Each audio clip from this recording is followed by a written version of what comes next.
Welcome to Burning Platforms, a fortnightly podcast from the Australia Institute's Centre for Responsible Technology. I'm Peter Lewis, Director of the Centre. This week we'll be diving deep into facial recognition technology with former Human Rights Commissioner Ed Santow and Choice campaigner Kate Bauer. But first, our wrap of the latest news with Digital Rights Watch campaigner Samantha Floriani, Centre for Digital Wellbeing co-founder Carla Wilshire, and Guardian Australia Managing Director Dan Stinton.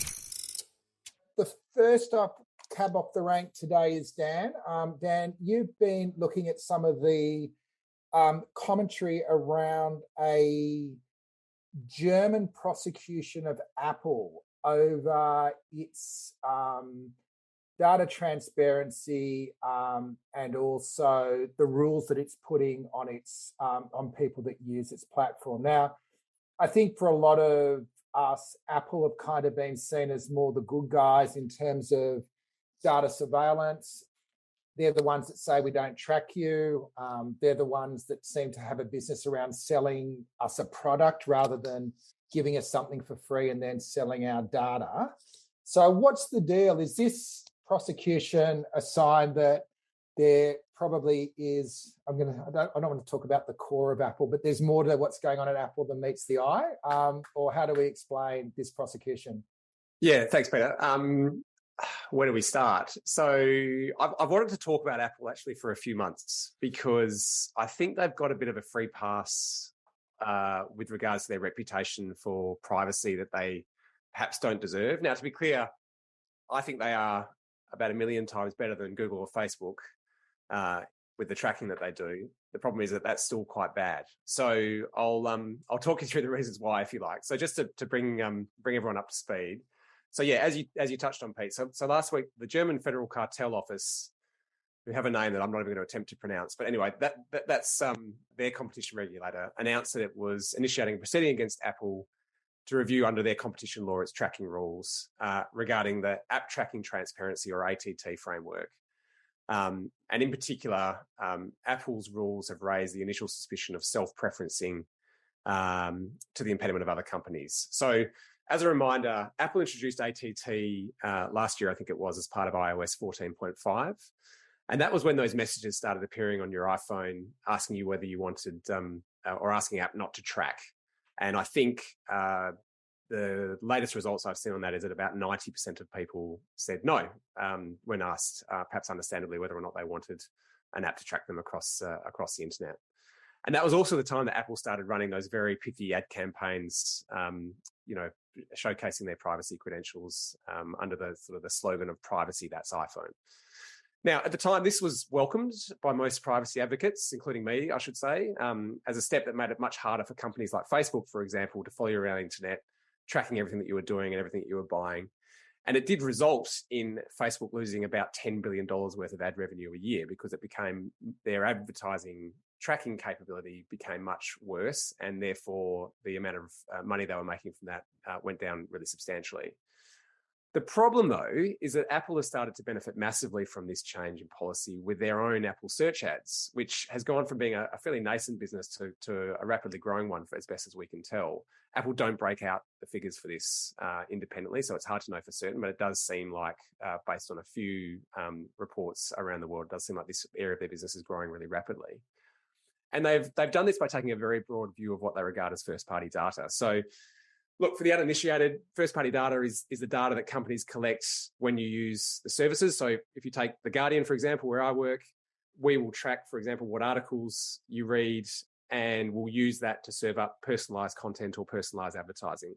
But what ATT did when Apple introduced it is it made it much more difficult for us to share data with third parties. Now, to be clear, The Guardian never did this, but lots of other companies would then share this data with other third parties to see whether or not it resulted in a transaction. So Facebook, for example, would serve you a personalized ad, and then they'd follow you around the internet and see whether that resulted in a purchase or an app download. That's become much more or impossible to do, really, for those users that reject it under the ATT framework. Apple, however, what's important to note is that they regard almost everything that you do on the iPhone as their first-party data, which they can use for their own targeted ad business. So this includes, as just a few examples, the content that you read in Apple News, the music that you listen to in Apple Music, the shows you watch on Apple TV, your location data, and critically, the transactions that you make using Apple Pay, which they force every app in the App Store to use. So this massively increases the capabilities of their sort of nascent but fast-growing ad business, as I mentioned. And what's worse is that it's not just creepy, but it's also anti-competitive, because unless you happen to own a mobile operating system, and there's only two, there's iOS and Android, there's no one else in the world that's able to do this. So I think the German cartel office has a point, and I'm interested to see whether or not they have any success with this. But what does everyone else think? I'll go to you first, Sam. Do we care that our phone is collecting all this data if it's just within the one ecosystem, or where are your alarm bells here? I feel like my alarm bells are just constantly ringing. Yeah. It's really loud in this brain. I actually echo quite a lot of what Dan has said here. I also, compared to a lot of other companies, Apple is maybe not the worst, but that doesn't mean that we should give them a free pass. And I think what's really frustrating is that they like to present themselves as this really privacy enhancing company, but they still reap the benefits of collecting huge amounts of our information, of being super privacy invasive and bolstering their own ad company, as Dan said. So I feel like this is tricky, right? Because maybe it is anti-competitive, but what's the competition here? Is the competition a race to the bottom in surveillance capitalism? Like, I don't necessarily want companies to be particularly competitive when it comes to being invasive of our privacy, if that makes sense. So it feels like a bad either way. And Apple is not innocent when it comes to being anti-competitive in other ways as well. They have a huge monopoly on the App Store. They've been criticized of censoring LGBTQ apps in particular around the world. And they've also been called out for being anti-competitive when it comes to things like the right to repair. So it'll be interesting to see how this one plays out. Yeah, Carla, I don't know if you're an Apple user, but does this affect the social license as far as you're concerned? No, look, I think it does. And I think it does particularly because of Apple's branding around this. I was in the cinemas only last night with my husband, and an Apple ad came on saying Apple's wonderful on privacy and we're protecting you, and even has a little symbol where the... Was that after you'd ignored the turn your phone off as you went into the cinema? Yeah, so it was kind of like one of those sort of, be conscious of your phone, but by the way, we're great on privacy. And, I think they have really tried to target particularly a younger, more conscious market on this. And so, I think as much as anything, there's a degree of false advertising here as well around sort of, what sort of brand are they trying to build in a surveillance capitalist market, as Sam points out. If that is what they're running on, then to some extent, I think there is an onus to follow through in terms of their own capabilities and their own systems and processes as well. Yeah, what strikes me is even to get to the point that we understand Apple's doing the wrong thing, you've almost got to be an expert in privacy law to actually follow all the strains down. And you did a great job at trying to explain it, Dan. I reckon I understand about half of what you were talking about, but we have put the link in the chat. Ed, is there a problem here just in terms of general privacy that you've almost got to be an expert even to exercise your rights to privacy? Yeah, there is a big problem there. So privacy, there's a key that unlocks privacy, which is consent. So if a company can say, oh, look, you said that this is okay, then they can do all kinds of things that would otherwise be a breach of your privacy. But if you're not really consenting in any kind of meaningful way, if you're asked to sort of read screeds and screeds of legalese in order to access some service that you really, really want, then most people, a vast majority of people, just click through because they need to access the service. And so that's quite significant. But I also think there's a really bigger phenomenon in play here, which is a really interesting one. You sometimes see this with big tech companies where they go, well, you know what, look at all the wonderful things we're doing. And often they really are quite wonderful. There are amazing things you can do with new technology. And then they sort of say, but it's a bit like having a balanced investment portfolio. So if there's all of these sort of good human rightsy things, then surely we should be able to get away with a few human rights violations on the side. And that just ain't how it works, right? That legally is definitely not how it works, but morally as well, like that is completely batty.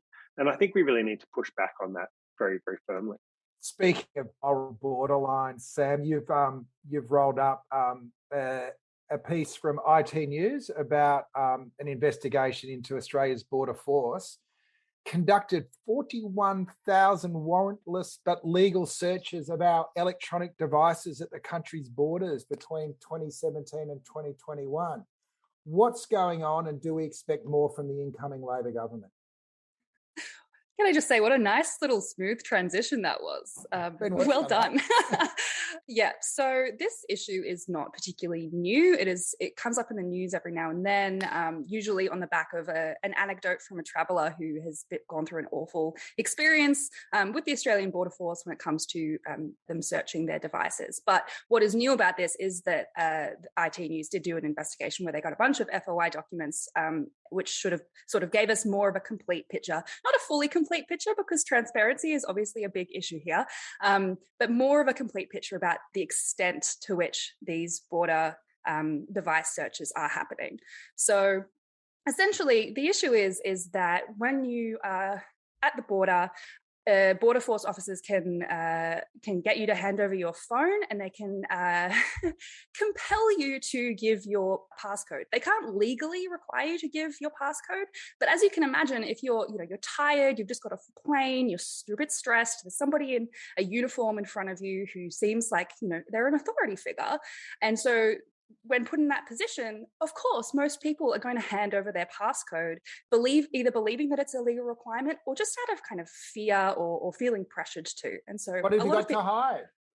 Exactly. Well, I mean, yeah. So I think they do rely on that kind of rhetoric to get people to hand over. And if you don't hand over your passcode, they can take your device for up to 14 days to go and take it away and investigate it. So knowing that as well, you'd be like, oh, well, screw it. Here's my passcode. I just want to go home. Like, let's get it done.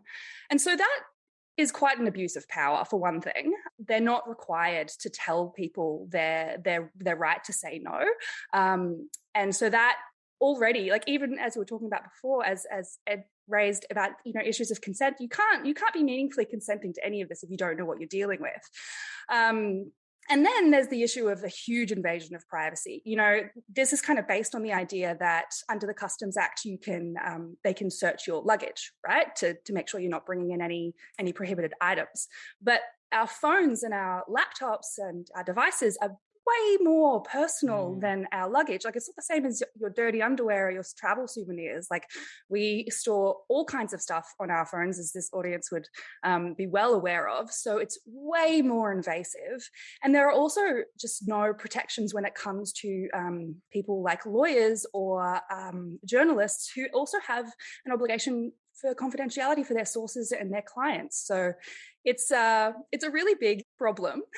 Where Digital Rights Watch is coming from is we just don't believe you should have to be giving up your right to privacy on the border. Border Force needs to be getting warrants, because the key issue here is that they can do it pretty much on a whim if they want to. Yeah. So we're campaigning at the moment to get we'll put the a Labor link. government. We'll put a link to the petition in the chat. Yeah, good on you. So Ed, is this a case of just the law not catching up with, like, I think Sam makes the point, we all accept that they're going to go through our dirty laundry and our toiletries if we're crossing a border. Is our phone just being regarded as our underpants? Well, yeah, and I think it's really worrying. I mean, I think there are kind of two issues here. The first is that this is happening in the shadow of the law. So perhaps with the kind of the grey area that Border Force can sometimes operate within, where they sort of say, oh, look, we can do this the easy way or the hard way. If you want to get out of here after you've been on a 24-hour flight or whatever, we can do this really quickly, just give us your passcode. That should be completely unacceptable. It's, I think, contrary to, at the very least, the kind of code of conduct that the public service operates.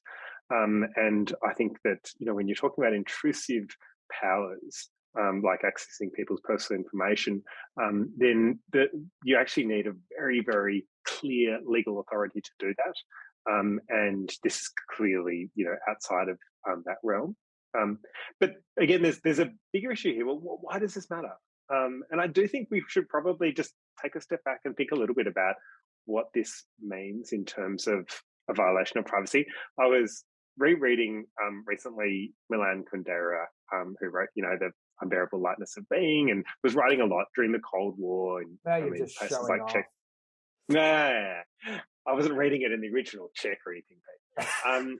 But in that period, right, like often like 1 in 9 people, I think, in the community were spying. We're literally spying for the state. And so Kundera was talking about some of his books on this, and he was saying, what really matters here is that when you're having private conversations with people, you are able to be your most unguarded self. You can float heretical ideas, you can say crazy, bawdy things, and you're saying it to someone that you choose to say it to, your friend or your family member or something. Now, if you take any of that and put it out of context, it could easily be taken to mean something very different from how you intended to come across. And that's part of the problem here. So even if Border Force feels like it does have some very, very good reason to access these personal things that you say on your phone, or you have recorded on your phone, they could easily get the wrong impression. And so that's why this stuff is actually quite high stakes. Dan, Guardian does a lot of work on the expanding power of the state, but where does this one lead your thinking? I think this is just another symptom of digital privacy being treated very differently to privacy in the real world. I mean, I think the fact that this is even possible, if you take the equivalent of if you look at what we do on our phones now, and you think about the information that's stored on there, it would be the equivalent of giving Border Force officers the right to enter your phone and rifle through all of your not just your luggage, by the way, but rifle through your entire phone and what you've purchased and what media you're consuming and everything else. And we would never accept that, right? Like society would say that is just a ridiculous. Well, at least in Australia, we wouldn't accept that. But yet we allow our Border Force officers to do this for people's phones for no good reason, really, just because I think privacy regulations haven't caught up to the digital age, and that's what this shows. I just make one other point if I could. I mean, I think Sam said that there was the threat of taking the phone off these individuals for 14 days. I don't know about you, but that scares the hell out of me. As much as I pretend I'm not addicted to my phone, I'm deeply addicted to it. But in all seriousness, how do you run your life? How do you run a modern life now without your phone for 2 weeks? I mean, it would be pretty crippling, right? Given how much we have come to rely on these things now. So, I mean, the fact that is a threat that they are able to exercise, I think, demonstrates that there really isn't a choice for these people if they don't to hand over their password and the like. I think there's no other way around it. So anyway, I just think the law's got to catch up. Privacy reform has to happen in Australia, and it has to include law enforcement. And it's almost digital detention, isn't it? You're being put in social isolation for 14 days. So, this is the thing. I mean, I went to a talk once with someone, and he made the point of he was saying how addicted to our phones we all are, and we all sort of nodded and sort of like nodded along, like, yes, that's true, but never really thought about it. But then he went up and he grabbed the phone that was in my hand and took it off me and just put it up on the lectern as he was speaking. It was the most uncomfortable 45 minutes I've had all year. It was just unbearable. I mean, you think about not having your phone for 2 weeks. It wasn't even what he was going to look at. It was just that you couldn't scroll Twitter, and that was really freaking Exactly, out, right? exactly. Yeah. What if I got bored for a second? Imagine that. Yeah. In addition to obviously feeling, completely insecure without our devices for 14 days, there are also really serious cybersecurity risks that come with this. We don't have complete visibility over the vendors that they use, that Border Force uses. We do know that they use Celebrite, amongst others. Celebrite is an Israeli intelligence company. It's spyware, essentially, and it has a terrible international human rights track record.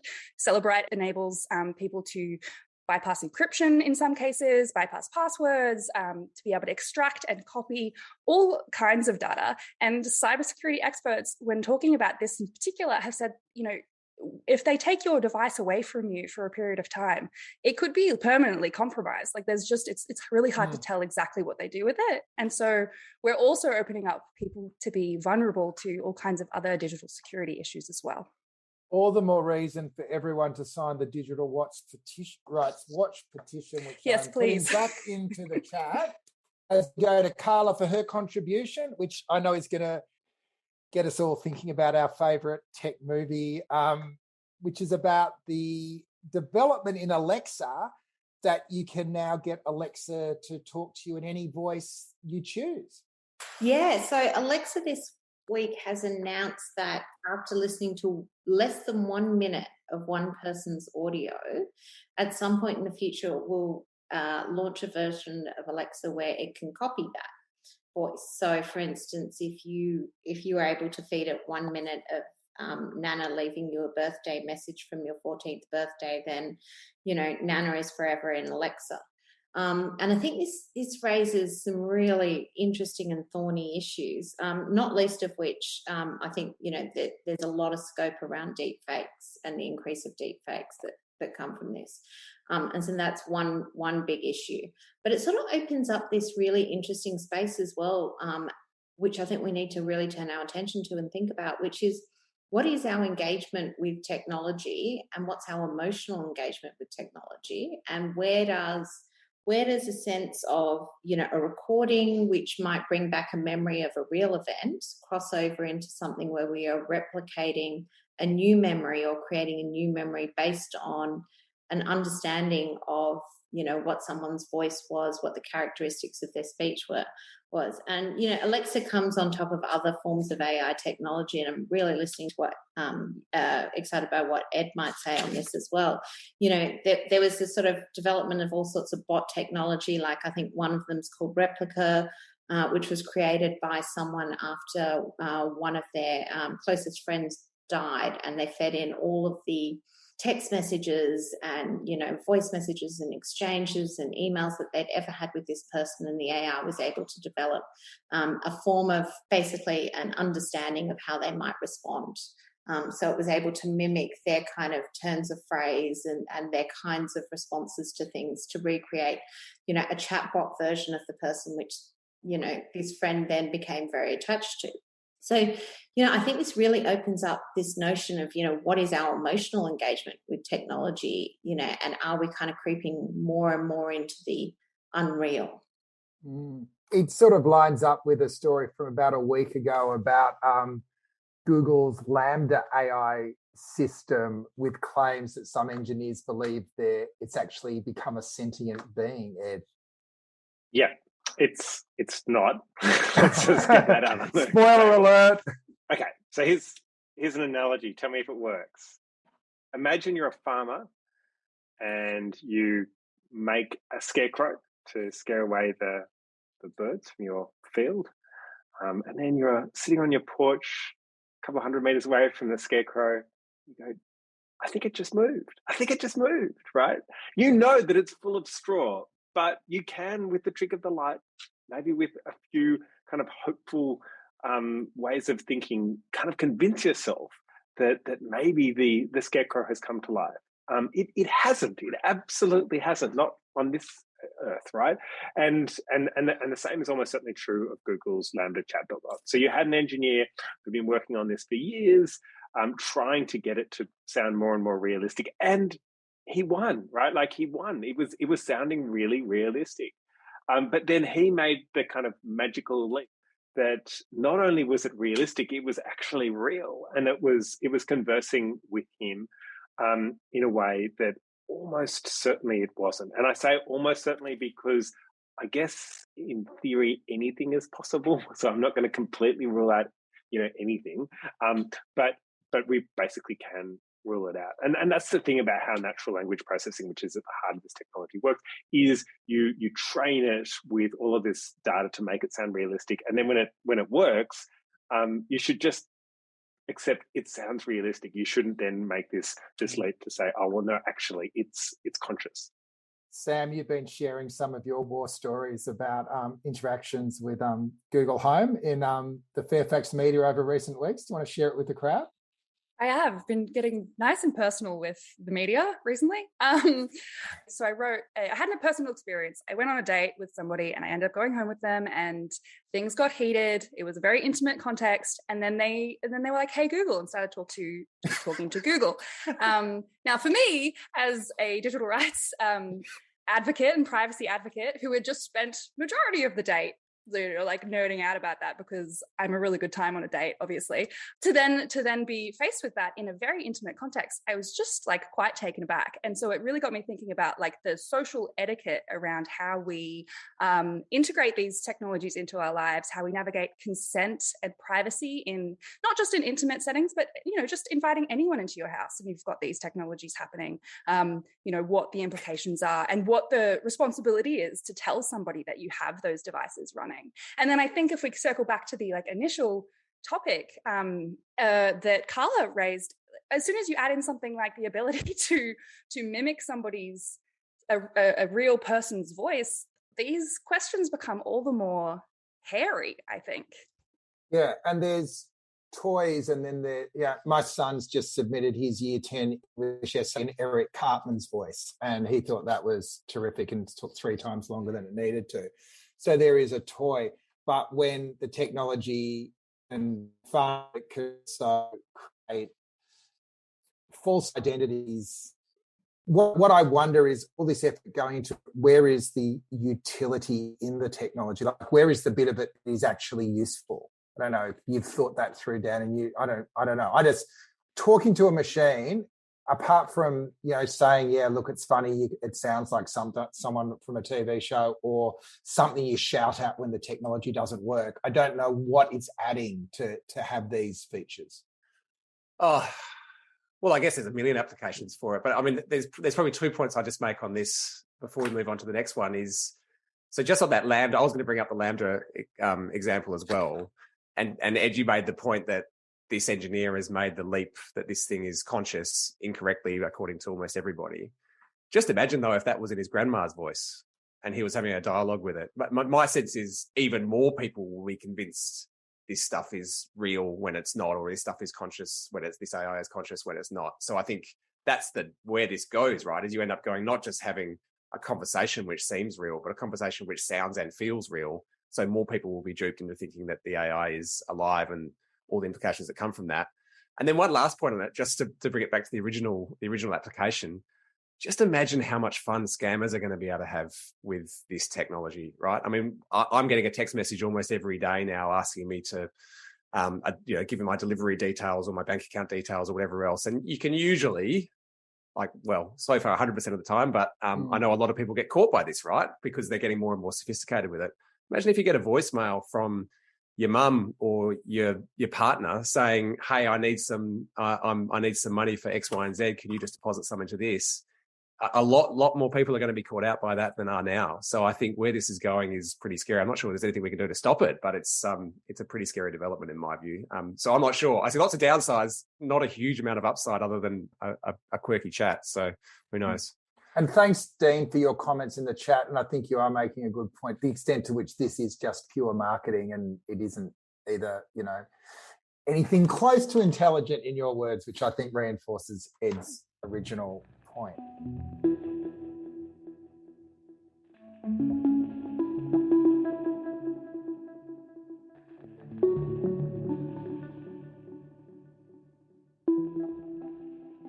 On that note, I feel like we've dealt the news a pretty good hand today. Let's go into our deep dive on facial recognition technology. And I do want to give kudos to Choice for putting the report out into the public domain that Ed and myself, and I suspect Sam and anyone else has been surfing over the last couple of weeks. And what's great when we start building an ecosystem of people that think about these issues is that one organisation's good work can spark some meaningful debate. And I'll bring Kate up in a sec just to talk a bit about that report.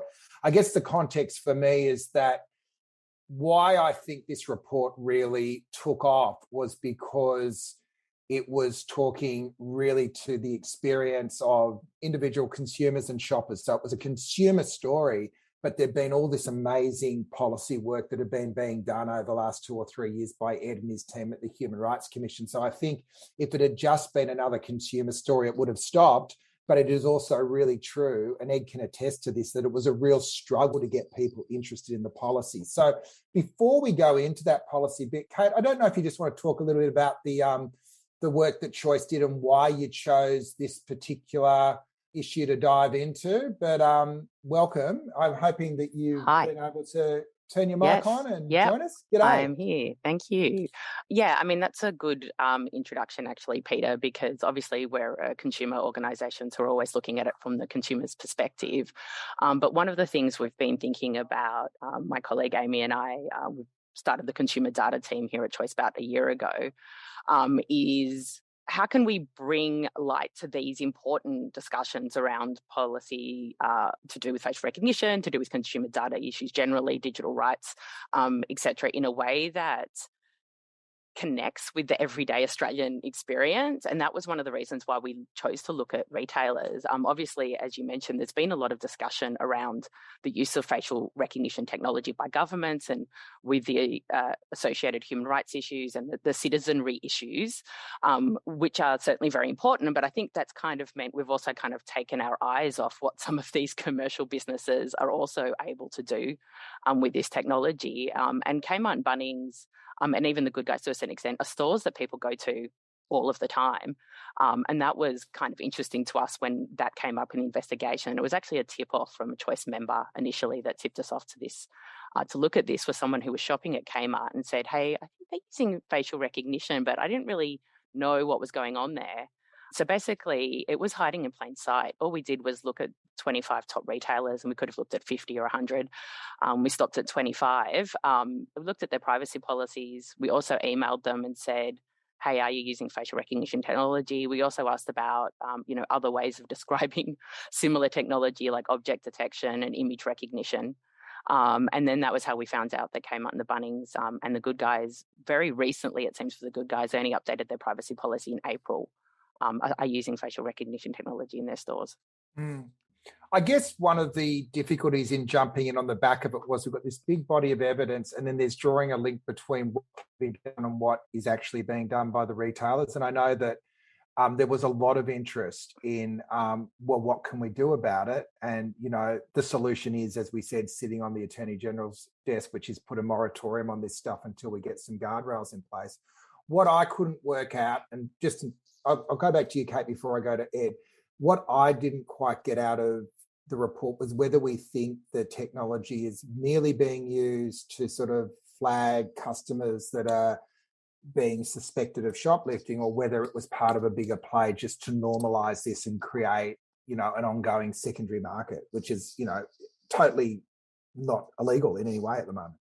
Yeah, I mean, it's a really good point. So retailers weren't hugely forthcoming in what they wanted to tell us, which I think is part of the problem, is the lack of transparency on this issue, that there isn't a kind of mandated requirement for them to tell their customers exactly what they're doing and for what reasons. So the reasons that they gave were loss prevention and security. Bunnings was the only one who gave us comment on the record. And since the story broke, obviously every media outlet in the country has contacted them, and Kmart and the Good Guys have been more forthcoming since then. But I think that's part of the problem, is that there isn't a requirement for them to tell us exactly what they're doing, and then that leaves the door open for other types of uses. Woolworths is an interesting example, who are not using facial recognition technology, but are using many different types of smart cameras and image recognition and object detection in their stores. They're about to trial body cameras on their staff members. And they do have various things like what they call pick list assist, where can see if you're trying to put your avocados through as apples in the self-serve checkout. So I definitely think the possibility of scope creep is there. So they basically get rid of humans at the cashiers. They get us to be our own cashier, and then they use technology to make sure we're being good cashiers. Excellent. Yeah, that's pretty much it. You become your own security guard, your own cashier, pretty much all in one. Awesome. Ed, does any of this surprise you? And to what extent do you think this is vendor-driven and a problem looking for a solution? I'm not completely surprised, but I am very grateful and would applaud Choice, Kate and the team for doing that hard legwork in kind of shining a light on what's happening. There's definitely some technology solutionism here, where vendors are saying, "Look, there's this fantastic piece of tech that is going to save you heaps of money in kind of shoplifting that no longer happens," all of that sort of stuff. Some of that's pretty questionable, but ultimately the bigger question is: are there effective legal protections to stop people from being harmed, to have, particularly in terms of their privacy, but also some other really fundamental rights? Does the system actually work the way it's claimed to work? And often it doesn't. To what extent are companies and indeed government agencies being really upfront with the community about how this sort of tech is being used? So you did a lot of thinking on this. I don't know if you want to give people a brief recall on your report for the Human Rights Commission, and then it ended up in the big round filing cabinet in the minister's office, didn't it? So just how was that experience, and then what have you been doing since you left the Human Rights Commission? I mean, the experience of working with the coalition government over 5 years as Human Rights Commissioner, it was great. No, it certainly had its moments. It's true that there were certainly quite a lot of things that I said to the government that they kind of listened to courteously, but didn't act on in most things. But I'm actually really hopeful, because on this issue there was no actually objection from the previous government, and certainly the noises that the current government is making are really positive on this. And that essentially boils down to something really simple, and that is that, of course, we're going to continue to use new technology. The solution cannot be to throw out all the computers and return to an abacus. That's not on the table. But what is on the table is whether we make sure that the way in which we use technology, and if the way in which we regulate is one that upholds people's basic human rights.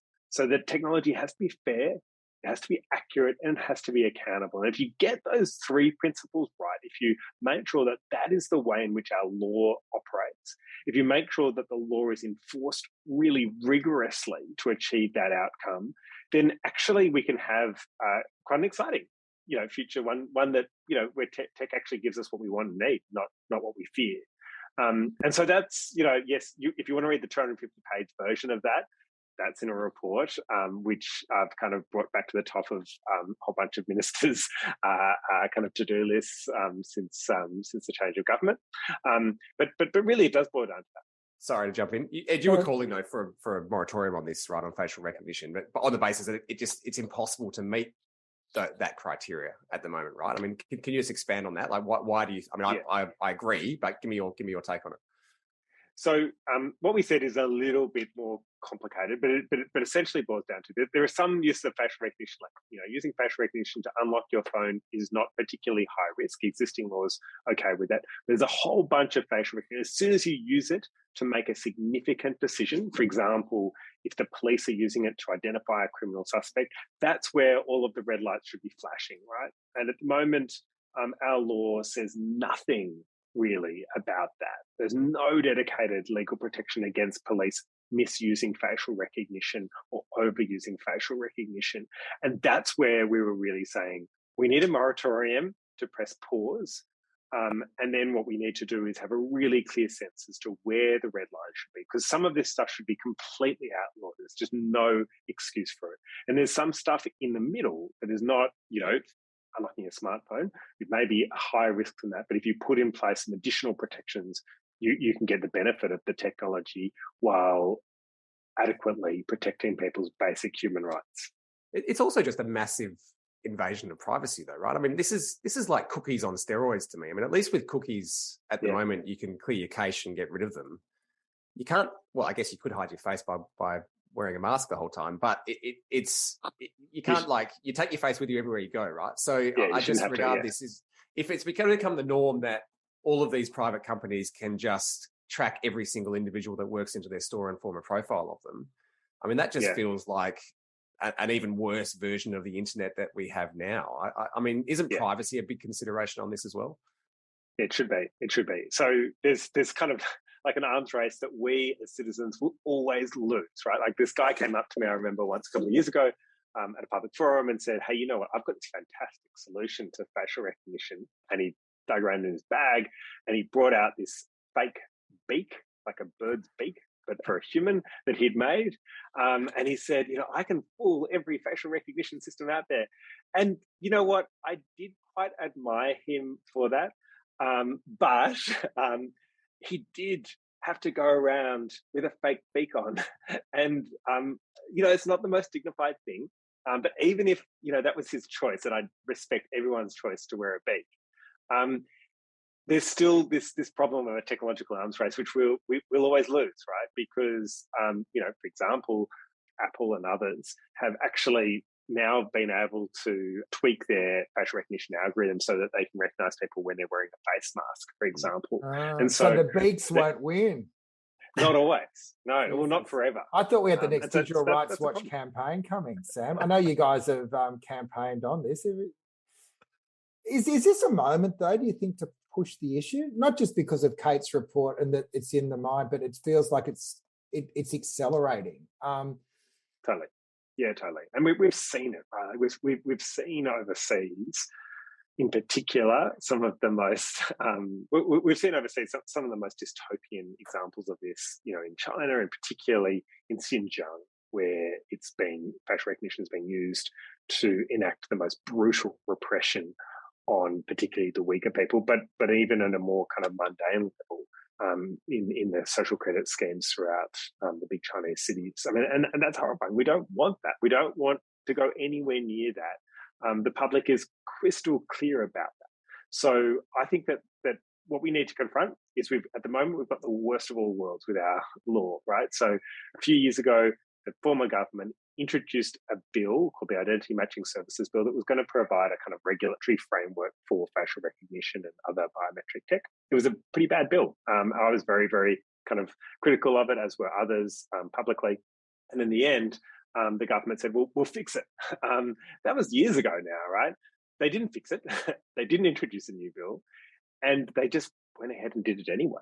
Right. So not only do we have kind of no dedicated facial recognition protections, but we've got this kind of technology, really accelerating in its use. So I think now is the moment where we want to put some really clear guardrails to prevent harm. Yeah. Wow. Yes, I definitely think that there is a moment happening right now, and I know at Digital Rights Watch we are looking at how to leverage that more to get more of a public debate happening as well, because I feel like a lot of these things are not getting as much attention as they deserve. People should be able to critically engage with how we want these kinds of invasive technologies to play a part in our life.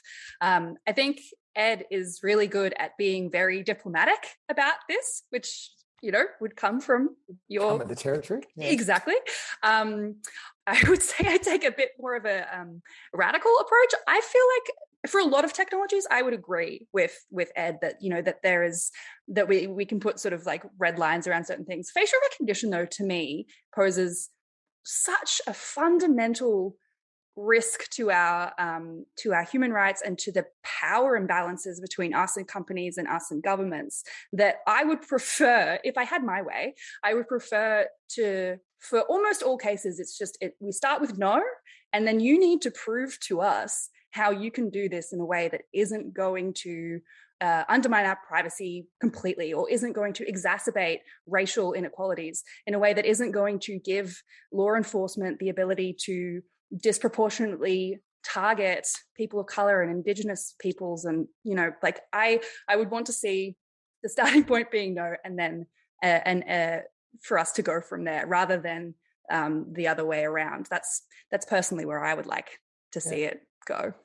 Carla, do you want to weigh in? I know your organisation's social policy group works a lot around system change. Like, what are the systems that we're looking at here that need to be addressed? So there is the systems, and we should get to that, but I also think there's the systems that weigh in favour of creep towards increasing use of these technologies in a way which eventually gets us to a bad place. And obviously Ed raised the social credit system in China, where its facial recognition is being used in some parts of and some jurisdictions and cities in China, so that, if you happen to jaywalk, it will identify you through facial recognition and automatically fine you.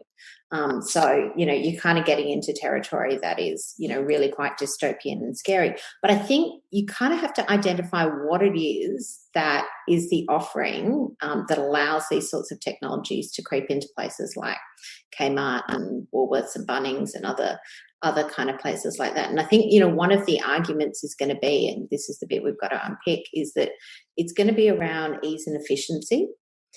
And that's a very difficult proposition to come up against, because, where we'll move towards with some of the sort of major supermarket chains is, it'll be fantastic. You can just go and get the products off the shelf and we can identify the products and identify your face and charge you back to your phone, or, something along those lines. And, there'll be no wait times and no queues. And I think, ease and efficiency is how technology has managed to get to a place where it is highly intrusive. And where some of those harms are really starting to impact and come in. And I think, we need to unpick that notion of ease and efficiency versus, that whole of systems approach about what sort of protections do we need.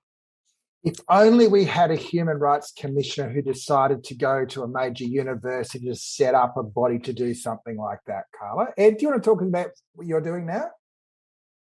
Yeah, well, so we're doing some really big work on responsible tech, and some of it with Peter and your colleagues. One of the projects we're doing is on facial recognition. I've just put into the chat a piece from the BBC that just came out today. It actually has the date of 28th of June, which means the BBC News is giving us in the future. But really looking at this problem of the absence of law, and the work that we were doing with Peter, an amazing researcher from Melbourne called Niels Walters as well, is saying, well, hold on. Most people experience facial recognition by maybe unlocking their phone. They may be experiencing in other ways, but just don't know about it. What difference would it make if we kind of opened the hood, help people to kind of experience a little bit more how the technology works itself, and then ask them just really openly, how does this make you feel? What of this stuff are you okay with? What of this stuff do you think really needs stronger regulation? And we're not publishing for a few months yet, but just to kind of give a sneak peek, the responses were super interesting, right? So there was, on some issues, there was a higher level of enthusiasm for the technology than I'd anticipated, and certainly higher than I feel. But on a lot, people were saying, you know what, this technology is, it's not safe to use without stronger regulation. And the sorts of things people are saying is we want to have some control about how this technology is used on us. We're not the active subjects here. We're the objects. We're the things. We're the people that the technology is, and we really want to be able to exercise some autonomy and be confident that our basic rights are protected. And the project we worked on together, just to share a little bit with you guys, obviously in the cone of silence that is a public podcast. So there's a great tool called Biometric Mirror. I don't know if it's available if we can link it, Ed, but people basically take a photo of themselves and then it runs a simulation on your ratings on everything from your attractiveness to your age to whether you're boring, and then it posits different scenarios. And what I thought was really interesting, it's quite dystopian that they're going to pick your moods, but also your qualities based on the facial recognition technology. And then we put them in various scenarios, like getting access to a nightclub or blah, blah. But what really struck me at the end of it was most of the people wanted to win the facial recognition technology. They're going, what I need to do is just change my face so that I get through the door. So it wasn't even looking more broadly at, oh my God, this is dystopian technology. It was just, how do I win? And I only say that because, again, I think it goes back to why Kate's research is really important, because it is showing real life scenarios where this is going to be used. And it raises, and I was surprised actually at all the vox pops, because, the journos would talk to Ed or me and then go and talk to 10 people in the street. And they were all saying, nah, I don't want to do this, don't want to shop here. So it maybe the broader public is a little bit more skeptical than our sort of select focus groups, Ed. Yeah, that's right. And it is really interesting, like just on a human level, the impact this technology has on you. So one of the things that it assesses is how responsible you are, and you're basically not allowed to get onto this sort of pretend train unless you've got a minimum level of aggressiveness. Now, the science behind that is completely junk. It doesn't work. But you get this reading that says your face is assessed as being aggressive. And even though I know the technology doesn't work, I know there's no real train out there, I found myself kind of looking closer and closer at the camera and kind of, smiling to the point that it wasn't a smile at all. It was this horrible grimace. And then you were really aggressive. Yeah, exactly. It got worse and worse and worse. And I was kind of jumping up and down saying, the technology doesn't work, which, yeah, I guess I was ending up being a little bit aggressive. And so, but anyway, the point is that this technology can kind of create this kind of, I don't know, this closed loop where it has its own logic. And even if the logic doesn't work, if that is the thing that is kind of determining whether or not you can access something that is quite important to you, like getting on a train or something even more profound than that, then you have no choice but to engage with it on its own terms. And that, I think, is super dangerous. Kate's just put in the chat that she got a pretty negative response in her quant.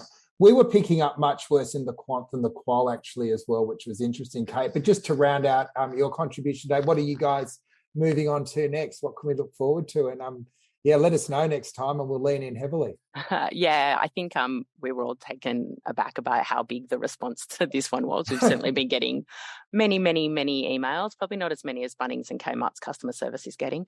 But we are looking at ramping up our response to the retailers' use. We've written letters to Kmart, Bunnings and the Good Guys suggesting that they want to maybe stop doing this.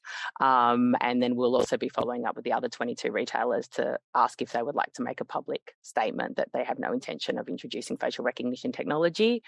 We'll be working with Digital Rights Watch on that and some of the other awesome privacy advocates like EFA and APF as well.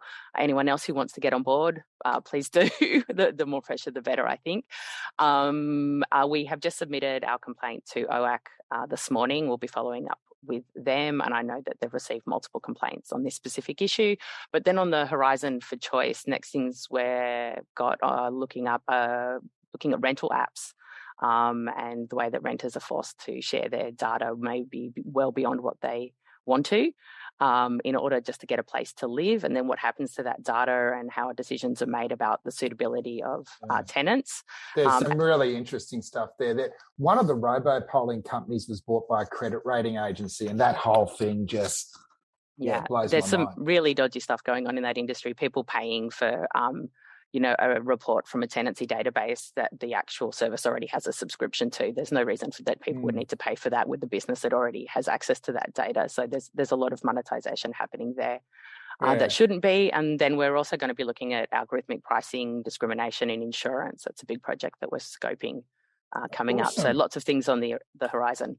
Excellent. Well, stay in touch and thanks for joining us today. Before we finish off, anyone got anything for the diary for the fortnight ahead? What are you guys up to, Sam, at Digital Rights Watch? Yeah, so just to reiterate, we're running a campaign at the moment about the Border Force warrantless device searches. Please do head to privacyattheborder.com and sign the petition so that we can leverage that to push the new government to make some vital changes in that space. We are also running a June appeal. We have these amazing stickers at the moment that are designed by a local Melbourne artist. They feature the magpie, which is a callback to some reporting earlier, I think it was last year, where these magpies teamed up to help take each other's tracking devices off. And I just think that's such a beautiful symbol of like teamwork and anti-surveillance. So please do, if you haven't already, please consider supporting Digital Rights Watch. It really helps. Yeah, I signed up last night. So, amazing. Jump on board. We'll put it in the chat as well. Carla, anything with Centre for Digital Wellbeing that we should be looking out for? Yeah, we've got a research piece coming up on the far right, and as part of that, we explore meme-based culture and the pathways through from online into real-world far-right activities. Awesome. Can't wait to see what comes out the other end of that. And Dan, what's going on Guardian-wise? Look, it's all just tracking Guardian your readers, really, getting some money out of them. No, nothing new to report other than we've completed our hiring of I think the 50 journos or so that I've spoken about on this forum before. It's all just trying to get over the election and get on with reporting on the new government. So I would just encourage everyone to keep reading The Guardian and support us if you don't already. As we all do. And my big exciting one is next week. The New South Wales Parliament's having an inquiry into the future of work, and they've dedicated an entire day to workplace surveillance and what we can do about that. So we're going to be throwing a few ideas on the table based around some of the existing laws that have sort of not been looked at or updated for the last 15 years. Who would have thought? Hey, we're almost at the hour. Thanks, everyone, for joining us. Thanks for being our guest, Ed. We'll keep an eye on your work. And but yeah, great discussion today. So thanks for joining us, everyone. You've been listening to Burning Platforms, a fortnightly podcast from the Australia Institute's Centre for Responsible Technology. It was recorded live at a virtual town hall on June 24. If you'd like to attend one of these discussions in real life, you can register at centreforresponsibletechnology.org.au. Burning Platforms is produced on Gadigal land by Jennifer Macy. Talk again in a fortnight.